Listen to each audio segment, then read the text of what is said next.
dalam kehidupan ini, kita harus mampu untuk melalui liku-liku ini. Sebab itu sungai sudah menyediakan satu bentuk liku-liku yang akhirnya mungkin membentuk tasik ladam, mungkin membentuk pulau, mungkin membentuk daratan-daratan kecil, mungkin berbagai kemungkinan.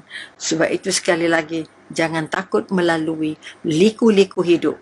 Namun tidak boleh berputus asa dan tidak boleh berhenti untuk mengungkapkan ihdinas siratal mustaqim. Kerana kita mahu jalan kita yang banyak liku-liku ini tetap berjalan dengan bimbingan Allah, tetap berjalan dengan melihat hadiah dari Allah, tetap menyedari setiap langkah bumi yang kita pijak ini adalah bumi Allah, dan bumi itu hidup. Bumi menjadi saksi. Kaki kamu langkah ke mana? Pokok menjadi saksi. Kamu lalui lintasan-lintasan mana? Cuaca menjadi saksi, bulan menjadi saksi, matahari menjadi saksi, angin yang lalu juga menjadi saksi. Ke mana kita pergi, di mana kita berada, apa yang kita buat. Bukan sekadar ada rakib dan atib, bukan sekadar ada malaikat yang diutus Allah dari langit, tetapi seluruh alam ini sebenarnya adalah saksi unggul kita. Umi teringat semasa mengikut Ibu Umi kuliah masa kecil-kecil, pergi masjid, pergi surau. Sepanjang yang Umi ikut mak Umi pergi surau, mengaji, kata orang Perak, mengaji. Kalau orang Perak mengaji maknanya ada kuliah agama. Okay? Yang belajar hanyalah sifat 20. Bertahun-tahun lah Mi kasi ikut tu dah letih dah. Sampai dia jam berapa, dia jam 3, dia jam 4 ikut mak pergi surau. Apabila belajar sifat 20, apa buktinya ada Allah? Apa bukti sifat-sifat Allah? Sekalian alam ini. Apa bukti wujud Allah? Sekalian alam ini. Apa berarti baqa? Apa arti ya Allah wujud kidam baqa muhalafatul hawadis? Ini semua buktinya apa? Sekalian alam ini. Apa dalilnya? Sekalian alam ini. Sampai Mi kata, tak ada dalil lain ke? Tak ada contoh lain ke? Mak Mi pung katanya. Kamu jangan mandai-mandai, dengar je cakap Tok Guru. Kata mak saya. Akhirnya diam je lah. Rupanya sekalian alam ini adalah bukan saja bukti kehadiran Allah, tapi bukti apa yang kita buat. Sekalian alam ini, isi dan apa yang ada di alam ini akan terus menjadi saksi untuk apa yang kita lakukan. Bukan sekadar malaikat yang jadi saksi. Bumi akan bercakap, aku yang menampung kakinya. Okay? Aku yang menampung kakinya. Jangan main-main. Jadi sekali lagi mari kita melihat siapa kita sebenarnya. Hamba Allah ke nak lawan Allah? Cinta Allah ke tak suka Allah? Pun banyak sangat peraturan. Islam ni payahlah, dosa sana, dosa sini. Jangan main-main. Siapa kata Islam tak sempurna, dia patut dimatikan cepat oleh Allah. Allah benci dengan orang yang tidak menerima apa yang sudah Allah takdirkan, apa yang sudah Allah nobatkan, syariatnya, akidahnya, nabi-nabinya. Sebab itu kekuatannya nak dibangun ialah macam mana kita menjalani, macam mana kita menghadapi orang-orang yang memusuhi kita.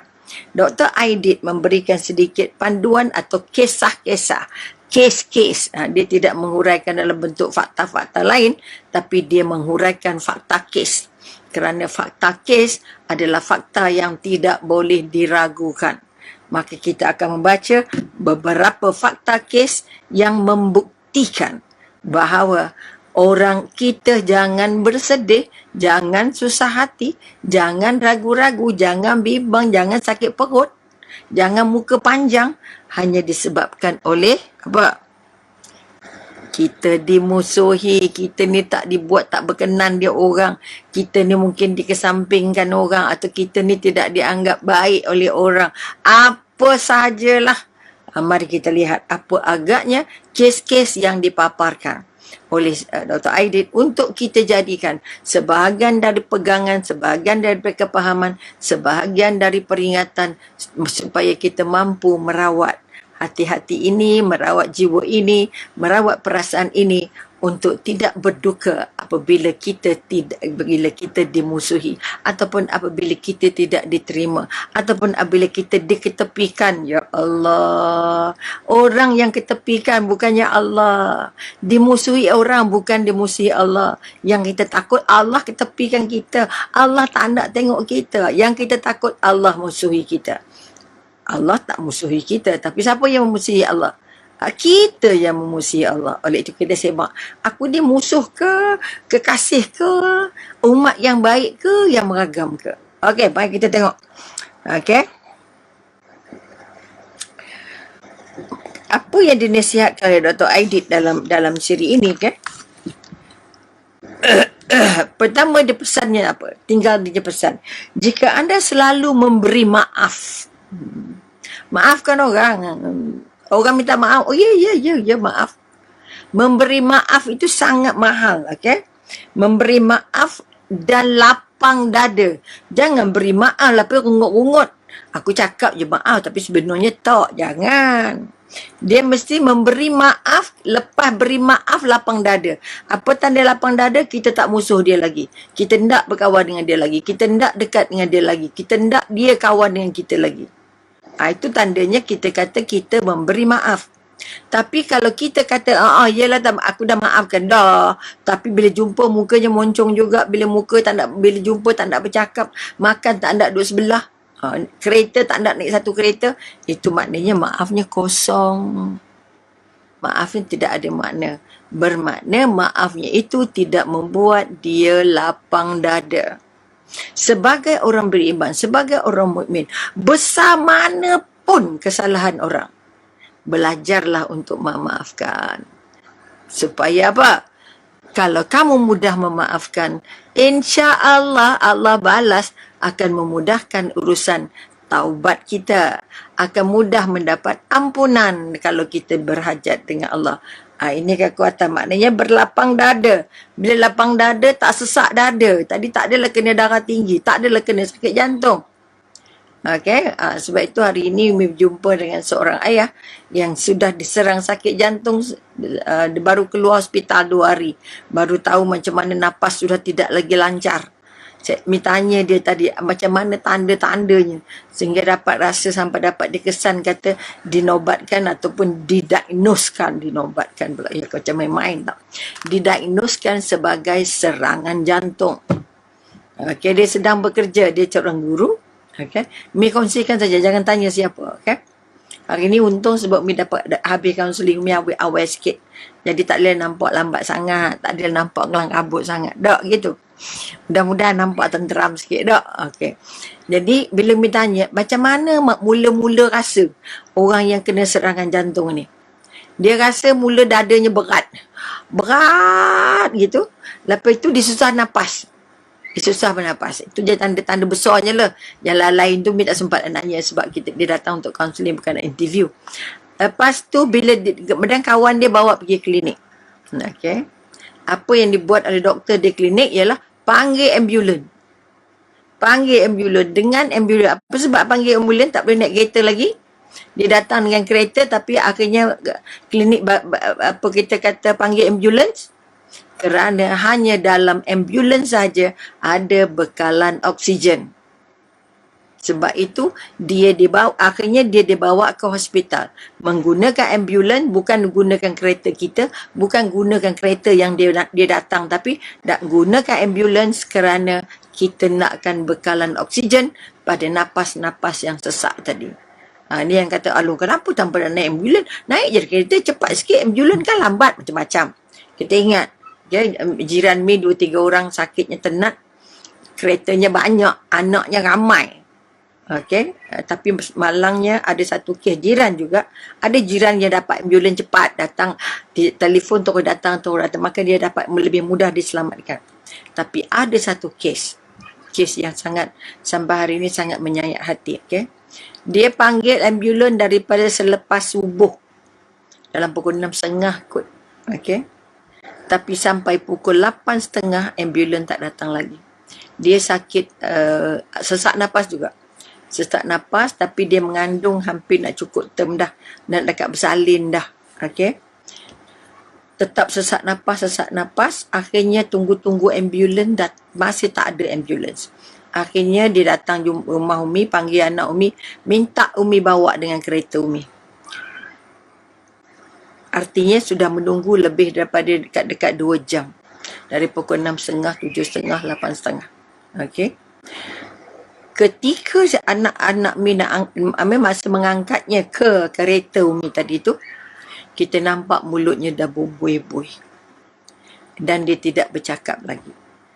Okay? Dan sampai saja ke hospital yang paling dekat, hospital swasta, bila masih lagi dalam kereta, disemak, okay, dicek di bahagian emergency itu, dan didapati sudah tidak bernyawa lagi. Akhirnya hospital swasta itu menasihatkan tolong bawa dia ke hospital kerajaan. Sebab mereka tidak menerima orang yang sudah meninggal ataupun orang yang sedang nabzak. Okey. Maknanya kita kata dia menghembuskan nafas terakhirnya sama ada dalam ambulans ataupun sebelum masuk ambulans. Tapi maksudnya masa kita angkat tu masih ada sikit-sikit lagi, tapi meninggalnya mungkin dalam kereta atau mungkin dalam proses turun dalam emergency room itu. Sebab lambatnya. Okey. Ada juga satu kes, ini Umi cerita sajalah tentang sebab cerita pasal dah cerita pasal orang sakit. Jiran juga. Okey, sakit, kemudian sakitnya bertambah teruk, maka dia dari keluar hospital dan dibawa balik ke hospital ataupun dipanggil ambulans. Datang ambulansnya tapi sampai ke hospital wardnya penuh. Tak ada bilik lagi, tak ada katil lagi. Tak ada katil lagi, maka hospital tolak dia ke hospital swasta yang berdekatan. Minta sebutlah hospitalnya kerana untuk menghormati. Okey. Dari hospital kerajaan ditolak ke hospital swasta.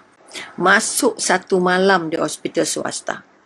Okey, tetapi kelihatan keadaannya sudah semakin parah, maka akhirnya hospital swasta tadi keluarkan dia, discharge dia dalam keadaan dia tidak sehat yang sangat serius, hampir-hampir dalam keadaan nazak, dalam proses nazak. Okey, dibawa balik dalam ambulans dan akhirnya meninggal menghembuskan nafasnya dalam ambulans. Sampai ke rumah, dia sudah tidak bernafas lagi. Ini pun kejadian-kejadian. Umi kongsikan saja. Sebab itu kisah ambulansnya pun kadang-kadang kita jangan fasih sangat. Apa yang ada, asal ada ambulans, itu kekuatan. Sebab kalau boleh bawa sendiri, bawa secepatnya. Kalau tidak, ambulans kena membantu. Kawan tadi, klien tadi, dibantu dengan oksigen masuk ke ward dan akhirnya berjaya diselamatkan. Masa datang tadi dia baru 2 hari discharge. Nak tanya kalau sesak nafas. Sebab itu jangan sampai sesak-sesak otak. Jangan sesak-sesak perasaan. Jangan sesak-sesak fikiran. Jangan sesak dengan apa saja kerja yang banyak di luar. Kerana jantung ini adalah hadiah terbesar dari Allah.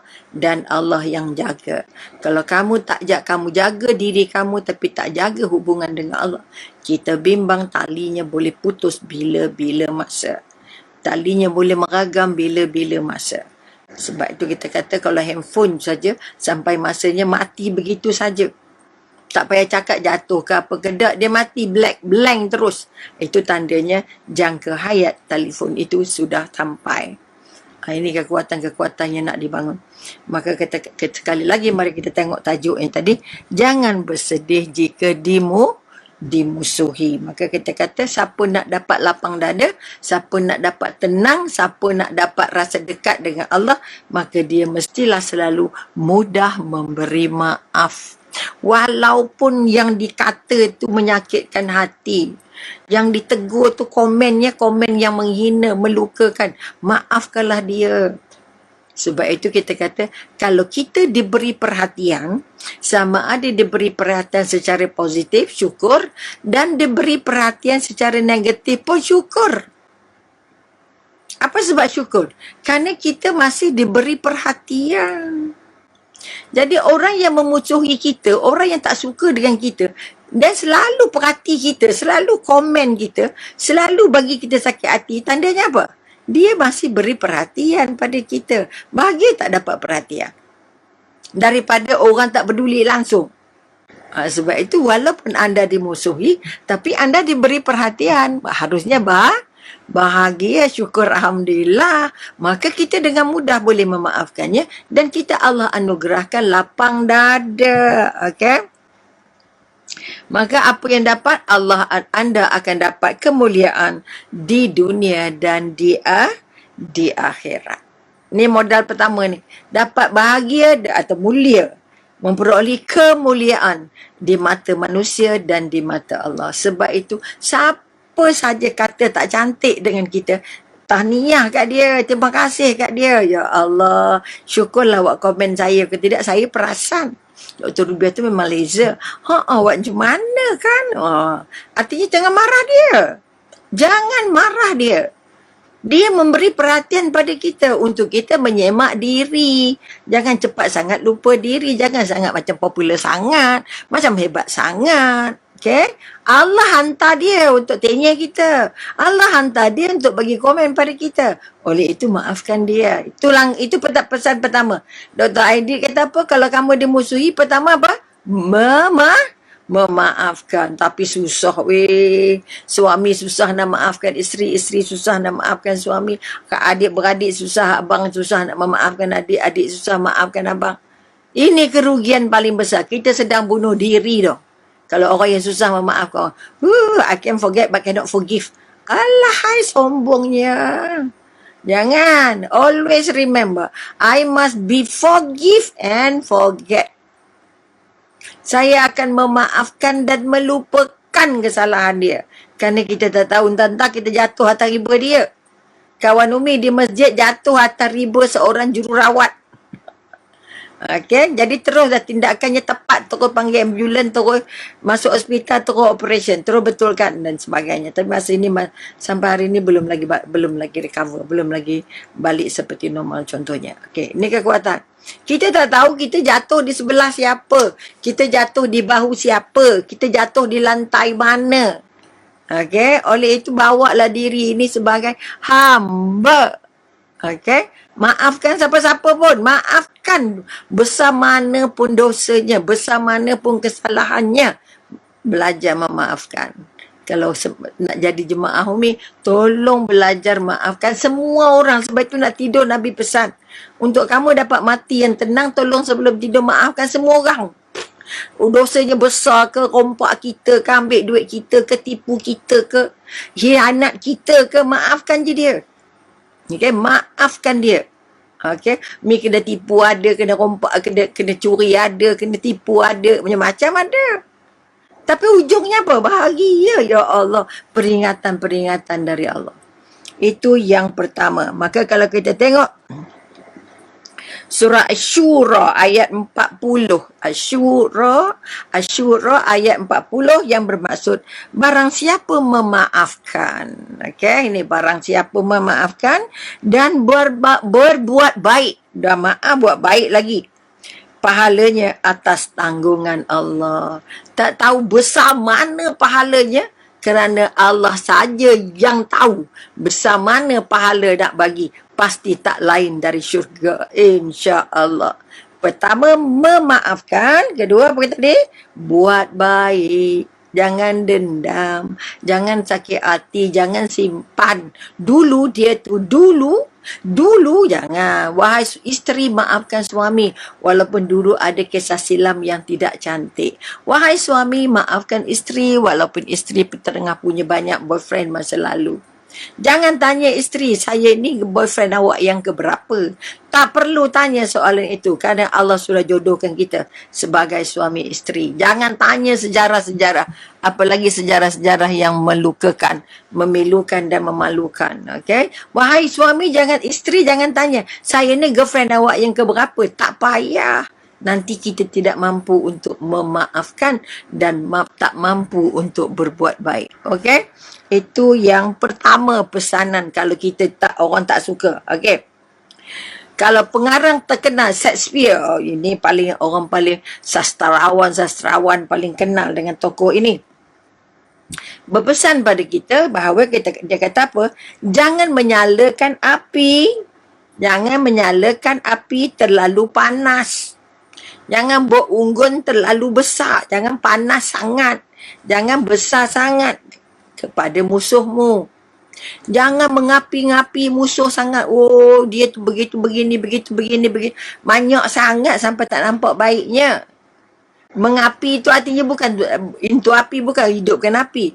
Mengapi-ngapi, kata orang tu begini, kamu ni memang begitu, begitu, begitu, begitu. Oh, banyaknya. Jangan panas sangat. Okay, jangan banyak sangat. Kerana bila terlalu panas, dia pasti bukan saja membakar musuh kamu, tapi yang kita takut membakar diri sendiri. Agar dia tidak membakar dirimu sendiri. Ini Shakespeare ini. Pesan pada kita. Sejarah sastrawan hebat. Syairnya, puisinya, lagunya, segala bendanya. Cerita yang dikarang jadi 40 lori. Banyak sangat. Siapa nak belajar sastra Inggeris, kalau tak jumpa karya Shakespeare, dia tidak sempurna. Jadi jangan mengapi-ngapi musuh kamu. Jangan sakit hati sangat. Jangan sakit hati benar-benar. Sakit hati betul lah. Tapi jangan marah sampai merah-merah muka, kembang-kembang telinga. Boleh membuat kita sakit-sakit. Mesti dapat serangan sakit jantung. Artinya kalau kita marah sangat, kita sakit hati sangat, sakit jantung kita yang pengsan, kita yang jalan. Bukan musuh kita yang jalan. Jadi kalau musuh kita marah kita. Kalau kita pun ada musuh. Marah pada musuh yang kutuk-kutuk kita. Aku tak buat, aku tak gitu, aku tak gini. Engkau gini. Tak payah. Jangan kita yang terbakar. Sakit hati doktor. Pandai pada dia buat saya macam tu. Mana boleh biarkan dia. Dia tu mesti diajar. Alamak Tuhan. Akhirnya kita yang collapse, kita yang jatuh, kita yang sakit. Maka ingat pesan Shakespeare. Jangan mengapi-ngapi musuh kamu sangat-sangat. Musuh yang kutuk kamu, yang hina kamu, yang cerca kamu. Sikit-sikit udahlah, terima kasihlah bagi hadiah kat saya. Dah selesai. Okay? Sebab apa yang dia kata pada kita, kalau tak ada pada kita, benda tu balik ke dia. Balik kepada orang yang mengata. Kalau orang kata kita, ada orang kata kita menipu, kita tidak menipu, tapi maka penipuan, perangai menipu tu kembali pada orang yang cakap. Apa nak susah hati? Apa yang nak ngamuk-ngamuk, nak membalas? Allah dah janji dah. Okay, Allah dah janji. Kalau kamu busuk, kata orang tu busuk hati, orang tu baik hati, busuk hati tu datang ke kita. Takut tak? Kita kata orang tu, dia tu memang dengki dah. Dia sedikit pun tak dengki. Kita yang kata dia dengki. Bermakna dengki tu datang ke kita balik. Oleh itu kalau marah musuh, jangan marah lampau-lampau. Jangan berlebihan sehingga kita akhirnya jatuh. Okey, itu insiden ataupun kita kata situasi yang kedua atau pesanan yang kedua. Yang ketiga, kita tengok. Okey. Pernah ada orang yang berkata kepada Salim Abdullah Ibnu Umar. Ini seorang ulama, seorang alim di kalangan tabi'in, artinya orang-orang yang selepas sahabat, itu tabi'in. Maka kita katakan ada orang bercakap pada dia, ataupun kita kata pada Salim Abdullah Ibnu Umar ini, dia kata apa? Anda adalah seorang yang berperilaku buruk. Perangai awak ni buruk sangat. Ya Allah, padanya ulama ni, tabi'in ni, okey? Okey. Anda adalah seorang yang paling berkelakuan buruk. Perangai awak ni teruk. Tu lebih kurang itulah kalau kita. Perangai awak ni teruk sangat. Ya Allah, katanya ulama. Kan? Maka, apa yang dijawab? Okey. Akhirnya, Salim menjawab, kata apa? Memang. Okey. Memang. Kalau kau kata aku jahat, memang. Tapi, apa dia kata? Tapi, memang, tapi yang tahu hanyalah engkau. Yang tahu jahat aku engkau aja. Sebab engkau yang kata perangai buruk sangat. Kenapa perangai buruk sangat? Okey, jawabnya memang buruk, tapi buruk aku tu engkau je yang tahu. Orang lain tak tahu. Sebab orang lain tak kata. Dia je yang kata. Kita jawab balik, engkau ni memang kedekut sangat. Memang nak buat macam mana engkau seorang yang tahu yang aku ni kedekut. Orang lain tak tahu, orang kata aku pemurah je. Engkau ni memang sombong sangat lah. Memang engkau seorang je yang tahu yang aku ni sombong. Orang lain tak, sebab engkau je yang kata aku sombong. Bila nampak tak macam mana dia menjawab? Okay? Artinya tak payah gaduh, tak payah pegang tenggang leher. Nak kata, cuba cakap apa yang aku buat, apa perangai yang buruknya. Ya. Tak payah. Engkau ni memang perangai buruk. Ya Allah, memanglah. Dan buat macam mana aku ni manusia. Tapi yang aku tahu, engkau seorang je yang tahu aku buruk. Orang lain tak. Sebab engkau seorang je kata aku buruk. Contoh, kalau kita nak ambil kira faktor-faktor bagaimana nak menangkis, bagaimana nak melibas. Supaya kita tak terpengaruh, kita tak terpesona, kita tak tersiksa dengan kata-kata itu. Okey? Itu situasi yang seterusnya. Okey? Kemudian ada pula seorang sastrawan Amerika. Okay. Sastrawan lagi penulis, tulis bahasa indah ini. Sastrawan Amerika mengatakan, dia ni kena keji lagi juga lah. Okay, dia kata apa? Mengatakan mungkin saja tongkat dan batu itu akan mampu untuk meremukkan tulang-tulang aku. Batu, kayu, tongkat, apa saja yang ada boleh meremukkan tulang aku. Tetapi kata-kata kamu tidak akan mampu melukai aku. Kalau kau baling batu ke aku, baling kayu, kau empuk aku pakai kayu ke pakai batu ke, mungkinlah tulang aku meragam juga, patah riuk juga aku ni. Okay? Tetapi kalau setakat kata-kata, setakat cercaan, cakap maki hamun hang, lah, tak jadi apa kat aku. Ini kalau kita bahasa kita lah. Okay, kalau sekadar kata-kata, okay, sekadar kata-kata, pasti kata-kata itu tidak mampu melukai aku. Kata-kata itu tidak mampu melukai aku. Oleh itu, apa yang kita nak buat? Benalah penapis-penapis. Jangan orang kata sikit kembang dah telinga, merah dah muka. Kata-kata orang, dia tu gitu, dia tu begini, dia begitu, dia begini, itu tidak memberi apa-apa pada jasad kita pun. Okay, tidak mampu melukai apa-apa pun. Tidak akan melukai aku. Kalau kita mampu terima secara positif, campak balik je. Ingat, ni seorang sastrawan bagi tahu, maknanya sangat mendalam. Artinya kalau empuk kita pakai kayu, mungkin patah lah. Ataupun empuk kita pakai tongkat, dia mungkin dah kita luka. Baling kita dengan batu, mungkin juga kita luka. Jasadnya, okay? Tetapi kalau sekadar cercaan, sekadar maki hamun, patutnya sebagai orang beriman tidak akan menjejaskan apa-apa. Cakap je lah. Kau cakap. Dah habis belum? Penat ke dah? Belum, tak penat lagi? Okay, cakap. Itu secara bahasa mudahnya lah. Bahasa yang kita nak faham. Jadi orang yang beriman. Balik kita orang beriman, ingat? Orang yang ada Islam, ada ihsan, ada iman. 3 perkara dia ada. Aku pegang rukun Islam, aku pegang rukun iman, dan aku pegang kemanusiaannya, insannya. Insan merasa dekat dengan Allah, merasa diperhati Allah, merasa kita orang yang nak paling dekat dengan Allah. Itu kata ihsan. Okay? Itu senario yang, ataupun kita kata situasi yang seterusnya. Okay? Sastrawan tidak tergerak, tidak terluka, tidak terganggu, tidak terjejas, hanya mendengar perkataan-perkataan. Namun kita kata ada juga perkataan yang kita kata keluar tajamnya lebih tajam dari pedang. Ada juga. Tetapi orang beriman tidak mudah tersentuh, tidak mudah renyuk, tidak mudah muka panjang kalau mendengar kata-kata buruk mengenai dirinya. Angkat tangan syukur, ya Allah, aku dituduh begini, ya Allah. Tapi ya Allah, aku tahu Engkau maha berkuasa. Aku tak ada begitu. Nanti pulang balik kat orang yang cakap. Oh, letih kita weh. Sebab itu, kalau kita sakit hati, bengkak hati, tersempat doa tu. Okay? Okay, kemudian kita tengok pula. Siapa kata? Seorang pernah berkata kepada Abu Bakar Siddiq. Okay? Oh, dah terlepas. Okay, betul. Abu Bakar, maka dia kata apa kat Abu Bakar? Ya Allah, hai.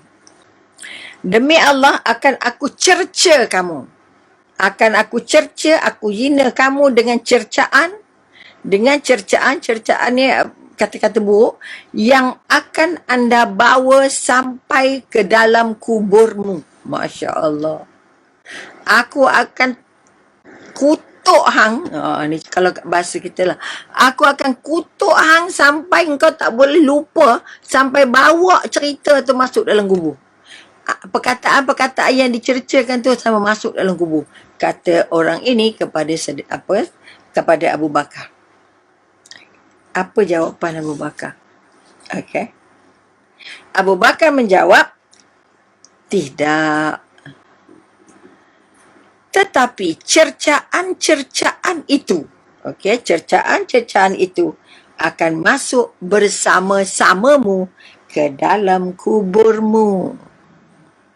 Cercaan-cercaan itu akan masuk bersama kamu ke dalam kubur kamu. Kerana siapa yang keji orang, siapa yang fitnah orang, siapa yang berkata-kata buruk, pasti dosanya datang. Maka cercaan itu masuk bersamanya untuk menerima balasan-balasan buruk dari Allah. Boleh nampak? Sebab itu kalau orang tengih kita, jangan cepat melenting. Jangan cepat panas telinga, jangan cepat ringan tangan, nak baling je kerja, nak empuk je kerja je. Okay? Kalau mendengar, jangan tiba-tiba lidah tu nak menjawab, betul ke tidak, layak ke tidak aku jawab ni. Kalau yang bercakap tu orang bodoh, kita cakap kita 2 kali bodoh. Boleh nampak? Kalau orang pandai bercakap, orang mulia bercakap, ambil itu sebagai nasihat. Kalau orang bodoh bercakap, orang yang tak ada ilmu bercakap, anggaplah itu sampah-sampah yang harus kita buang. Okey. Maka kita tengok lagi insiden apa yang ada, kejadian apa yang ada. Kemudian ada seorang yang minta maaf. Ada seorang berkata kepada Amru bin Al-As. Amru bin Ibnu bin As. Okey, Ibnu bin As. Dia kata apa? Aku akan berusaha untuk memerangimu. Aku akan hentam hang, aku akan tenyeh hang. Ini lebih kurang. Okey. Amru bin Am menjawab apa? Mulai sekarang, okey, bila kita cakap aku akan kata apa dia kata tadi, aku akan berusaha memerangi kamu. Aku akan cabar hang, aku akan lawan hang, aku akan macam-macam. Okey, bila kita sudah merancang untuk buat buruk dengan orang lain, apa yang akan terjadi? Okey, sebenarnya nantilah ada ubi ada batas. Hari ni ada engkau, esok aku yang balas. Kita sudah berusaha apa? Jadi orang paling sibuk. Maka apa kata Amru kata apa? Dia menjawab, mulai sekarang engkau telah menjatuhkan dirimu dalam kesibukan yang sebenar-benarnya. Orang yang dengki, orang yang hasad, orang yang sombong, orang yang nak jatuhkan orang yang nak tengih orang, siang malam dia fikir, macam mana aku nak jatuhkan orang ni? Macam mana aku nak hinakan orang ni? Macam mana aku nak malukan orang ni? Macam mana aku nak bagi dia sakit hati? Penat tak? Maknanya orang yang sudah mula merancang untuk memusnahkan orang lain, dia sedang merancang untuk membuat dirinya sibuk yang sia-sia, tak ada faedahnya, tak dapat apa pun. Sebab itu Amru jawab, dari mulai hari ini bila kamu mula merancang untuk memerangi aku, maka dari ini kamulah dijadikan orang yang paling menjatuhkan diri kamu dalam kesibukan yang sebenar-benarnya. Kesibukan yang dipimpin oleh iblis, maka iblis akan buat kita paling sibuk sehingga kita tak sempat nak sebut nama Allah, tak sempat berzikir, tak sempat solat dengan sempurna dan tak sempat bersedekah. Ini yang kita paling takut. Maka kalau ada orang ugut kita apa-apa, ancam kita dengan apa-apa, silakan, tak ada masalah. Allah ada, saya hanya berlindung kepada Allah. Ini kekuatan. Okey, itu situasi yang seterusnya. Kemudian ada seorang lagi, kita kata seorang jeneral. Mana jeneral ni? Okey. Jeneral Eisenhower. Okey. Jeneral Eisenhower pernah mengatakan, jeneral ni orang tentera lah, orang perang. Okey. Jangan biarkan diri kita menyia-nyiakan Jangan biarkan diri kita menyia-nyiakan, pikiran kita. Menyia-nyiakan pikiran kita untuk orang-orang yang tidak kita cintai. Walaupun hanya sedetik. Maknanya apa? Kalau ada musuh kita menghempuk kita dengan perkataan-perkataan yang tak cantik, yang kita geram, yang kita nak marah, yang kita macam-macam. Kalau kamu sibuk untuk memikirkan apa yang dicakap oleh musuh kamu, itu bermakna apa? Bermakna kita apa? Dia pesan jangan bagi walaupun saat, walaupun seminit, jangan sibuk memikirkan apa yang orang kata. Apa yang orang kata. Walaupun jangan bagi satu ruang seminit pun jangan. Walaupun 1 minit, bermakna kita harus mampu menepis, kunci pintu ni telinga ni, kunci pintu mata ni, supaya tidak terlibat untuk membalas apa yang orang kata tentang kita. Jadi bila kamu memikirkan, kamu sibuk, jangan biarkan diri kamu sibuk dalam memikirkan, dalam diri, kita kata menyia-nyiakan pikiran kamu untuk memikirkan apa yang orang yang tidak kamu cintai kata. Artinya musuh lah. Jangan buang masa walaupun seminit untuk memikirkan apa yang dikatakan oleh musuh-musuh kamu. Musuh-musuh kamu.